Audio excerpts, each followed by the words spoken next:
Om Namo Bhagavate Shri Ramakrishna. Letters of Swami Vivekananda. Letter number 29. 541 Dearborn Avenue, Chicago, 3rd March 1894. Dear KIDI, I agree with you so far that faith is a wonderful insight and that it alone can save. But there is the danger in it of breeding fanaticism, barring further progress. Dana is all right, but there is the danger of its becoming dry intellectualism. Love is great and noble, but it may die away in meaningless sentimentalism. A harmony of all these is the thing required. Ramakrishna was such a harmony. Such beings are few and far between, but keeping him and his teachings as the ideal, we can move on, and if amongst us each one may not individually attain to that perfection, still we may get it collectively by counteracting, equipoising, adjusting, and fulfilling one another. This would be harmony by a number of persons and a decided advance on all other forms and creeds. For a religion to be effective, enthusiasm is necessary. At the same time, we must try to avoid the danger of multiplying creeds. We avoid that by being a non-sectarian sect, having all the advantages of a sect and the broadness of a universal religion. God, though everywhere, can be known to us in and through human character. No character was ever so perfect as Ramakrishna, and that should be the center round which we ought to rally. At the same time, allowing everybody to regard him in his own light, either as God, Savior, teacher, model, or a great man, just as he pleases. We preach neither social equality nor inequality, but that every being has the same rights, and insist upon freedom of thought and action in every way. We reject none, neither theist nor pantheist, monist, polytheist, agnostic, nor atheist. The only condition of being a disciple is modeling a character at once the broadest and the most intense. Nor do we insist upon particular codes of morality as to conduct our character, our eating and drinking, except so far as it injures others. Whatever retards the onward progress or helps the downward fall is vice. Whatever helps in coming up and becoming harmonized is virtue. We leave everybody free to know, select and follow whatever suits and helps him. Thus, for example, eating meat may help one, eating fruit another. Each is welcome to his own peculiarity. But he has no right to criticize the conduct of others, because that would, if followed by him, injure. Much less to insist that others should follow his way. A wife may help some people in this progress, to others she may be a positive injury. But the unmarried man has no right to say that the married disciple is wrong, much less to force his own ideal of morality upon his brother. We believe that every being is divine, is God. Every soul is a sun covered over with clouds of ignorance. The difference between soul and soul is due to the difference in density of these layers of clouds.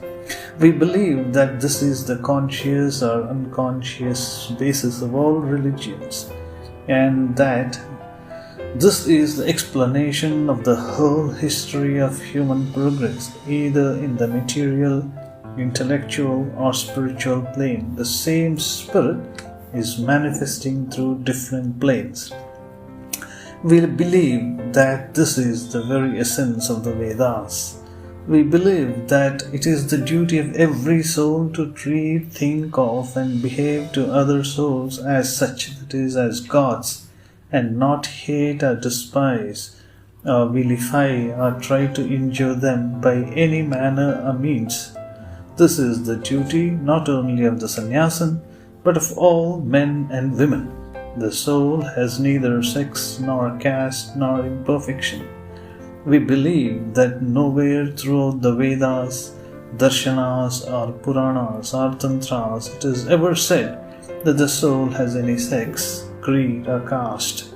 Therefore, we agree with those who say, "What has religion to do with social reforms?" But they must also agree with us when we tell them that religion has no business to formulate social laws and insist on the difference between beings, because its aim and end is to obliterate all such fictions and monstrosities. If it be pleaded that through this difference we would reach the final equality and unity, we answer that the same religion has said over and over again that mud cannot be washed with mud. As if a man can be moral by being immoral. Social laws were created by economic conditions under the sanction of religion. The terrible mistake of religion was to interfere in social matters. But how hypocritically it says, and thereby contradicts itself, social reform is not the business of religion. True, what we want is that religion should not be a social reformer. True, what we want is that religion should not be a social reformer, but we insist at the same time that religion has no right to become a social lawgiver. Hands off, keep yourself to your own bounds, and everything would come right. 1. Education is the manifestation of the perfection already in man. Religion is the manifestation of the divinity already in man. Therefore, the only duty of the teacher in both cases is to remove all obstructions from the way. Hands off. As I always say, and everything will be right. That is, our duty is to clear the way. The Lord does the rest.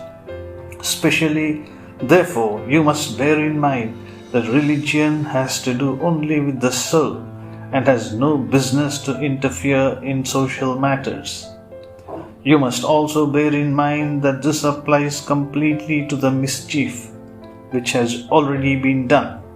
It is as if a man, after forcibly taking possession of another's property, cries through the nose when that man tries to regain it, and preaches the doctrine of the sanctity of human right.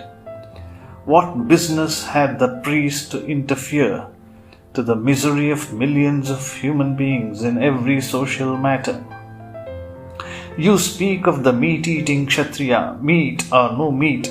It is they who are the fathers of all that is noble and beautiful in Hinduism. Who wrote the Upanishads? Who was Rama? Who was Krishna? Who was Buddha? Who were the Tirthankaras of the Jains? Whenever the Kshatriyas have preached religion, they have given it to everybody. And whenever the Brahmins wrote anything, they would deny all right to others. Read the Gita and the Sutras of Vyasa, or get someone to read them to you. In the Gita, the way is laid open to all men and women, to all caste and color. But Vyasa tries to put meanings upon the Vedas to cheat the poor Shudras. Is God a nervous fool like you that the flow of his river of mercy would be dammed up by a piece of meat? If such be he, his value is not a pie. Hope nothing from me. But I am convinced, as I wrote to you and had spoken to you, that India is to be saved by the Indians themselves. So you young men of the motherland, can dozens of you become almost fanatics over this new idea? Take thought, get materials, write a sketch of the life of Ramakrishna, studiously avoiding all miracles. The life should be written as an illustration of the doctrines he preached, only his. Do not bring me or any living persons into that. The main aim should be to give to the world what he taught, and the life as illustrating that. I, unworthy though I am, had one commission, to bring out the casket of jewels that was placed in my charge, and make it over to you. Why to you? Because the hypocrites, the jealous, the slavish, and the cowardly, those who believe in matter only, can never do anything. Jealousy is the bane of our national character, natural to slaves.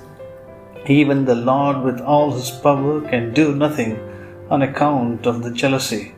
Think of me as one who has done all his duty and is now dead and gone. Think that the whole work is upon your shoulders. Think that you, young men of our motherland, were destined to do this. Put yourself to the task. Lord bless you. Leave me. Throw me quite out of sight. Preach the new ideal, the new doctrine, the new life. Preach against nobody, against no custom. Preach neither for nor against caste or any other social evil. Preach to let hands off, and everything will come right. With my blessings on you all, my brave, steadfast and loving souls. Yours, Vivekananda. Letter number 30. Detroit, 15th March 1894. Dear babies, footnote, Mrs. Harriet Hale and Mary Hale and the cousins Mrs. Harriet McKinley and Isabella McKinley, all referred to by Swamiji as the Hale sisters. Swamiji often lived in their house at Chicago, and they all treated him as their brother. He called Mr. G.W. Hale Father Pope and Mrs. Hale Mother Church. Dear babies, I am pulling on well with old Palmer. He is a very jolly, good old man.